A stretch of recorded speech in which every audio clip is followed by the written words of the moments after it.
Hello students, सबसे पहले आज हम करने वाले हैं क्लास 9th का चैप्टर नंबर 1 को रीड। इससे पहले मैंने आपको सॉलिड, लिक्विड और गैस की प्रॉपर्टीज़ और कैरेक्टरिस्टिक्स बताई थी। अब इससे प्रीवियस वीडियो में है, वो आप वो देख सकते हैं। इसके अलावा आज हम ये लेसन को रीड करने वाले हैं, इसका इंट्रोडक्शन अच्छे से करने वाले हैं।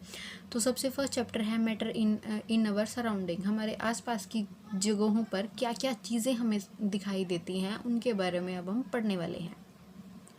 तो सबसे पहले anything that occupies space and has mass is called matter. कोई भी चीज़ जिसका जो स्पेस को घेर कर रखती है और जिसका कुछ मास है, उसको हम मैटर बोलते हैं।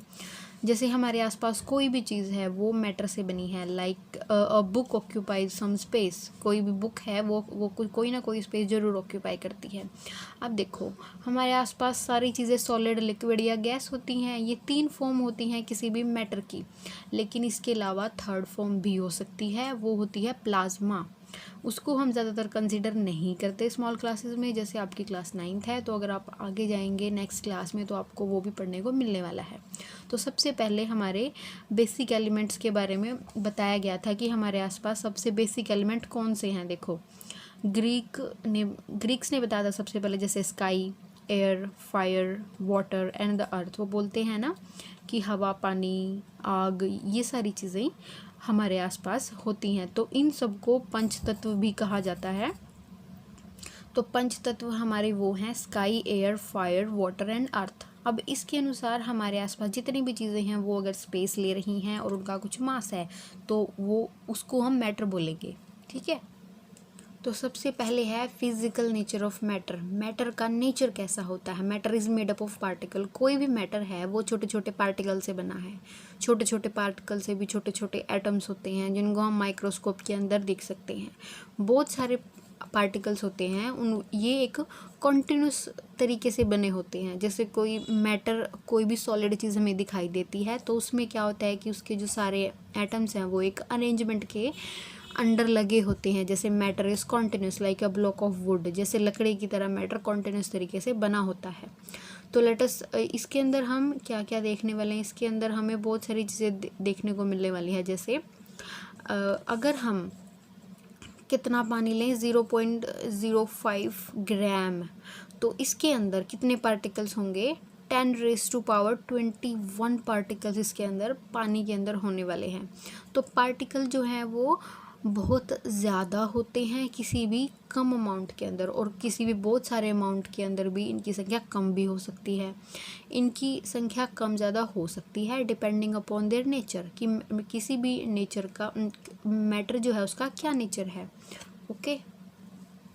तो हमारे आसपास everything around us is made up of particles. हमारे आसपास जितनी भी चीज़ें हैं वो सारी पार्टिकल से बनी हैं। Our body is made up of particle. हमारा शरीर एक बहुत सारे पार्टिकल से मिलकर बना है, millions and the billions of particles. So are our desk, हमारी चेयर, हमारी books, our pens and all the other things, सारी की सारी चीज़ें पार्टिकल से बनी हैं।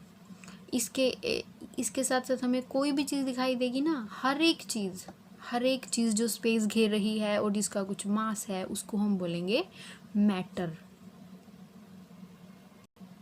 सबसे पहले हम पढ़ने वाले हैं कि उसकी कैरेक्टरिस्टिक क्या होती हैं।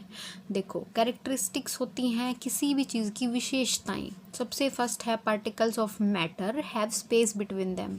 पार्टिकल्स के बीच में होता है खाली स्पेस। तो देखो, कोई भी हम एक्टिविटी करते हैं तो हम उसमें देखेंगे कि बहुत सारा मैटर है, उसके अंदर पार्टिकल्स हैं, उसके अंदर स्पेस होता है, जिसकी वजह से क्या हो, देखो कोई अगर गैस है, मान लो ऑक्सीजन गैस है, ऑक्सीजन के जो पार्टिकल्स हैं ना, उनके बीच में स्पेस बहुत ज़्यादा होता है। जैसे हमने जो सॉलिड, लिक्विड और गैसेस के प्रॉपर्टीज़ के बारे में पढ़ा था ना, उसमें था कि जो सॉलिड है वो उसके अंदर पार्टिकल्स बहुत ही क्लोजली पैक होते हैं, लिक्विड में लूजली पैक होते हैं, और जो गैस है उसमें सबसे ज़्यादा लूजली पैक होते हैं। मतलब उनके बीच की दूरी, मतलब उनके बीच का डिस्टेंस बहुत ही ज़्यादा होता है, मतलब उनके बीच में स्पेस होता है। Particles of matter are continuously moving. हमारे आसपास जितना भी मैटर है उसके अंदर जितने भी पार्टिकल्स हैं पार्टिकल्स हर एक मैटर के अंदर कॉन्टिन्यूस मोशन में के अंदर होते हैं।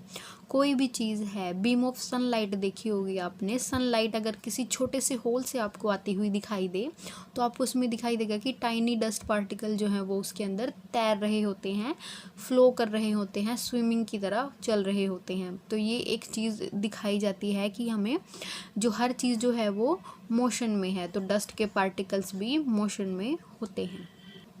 अब हम पढ़ेंगे इंटरमिक्सिंग ऑफ पार्टिकल्स आपका आपस में मिक्स होने को क्या बोलते हैं? डिफ्यूजन बोलते हैं उसको, जब कोई पार्टिकल्स आपस में मिक्स होते हैं। The intermixing of particles of to substances on their own is called diffusion. जब कुछ पार्टिकल्स अपने आप ही मिक्स होने लगते हैं उसको बोलते हैं डिफ्यूजन।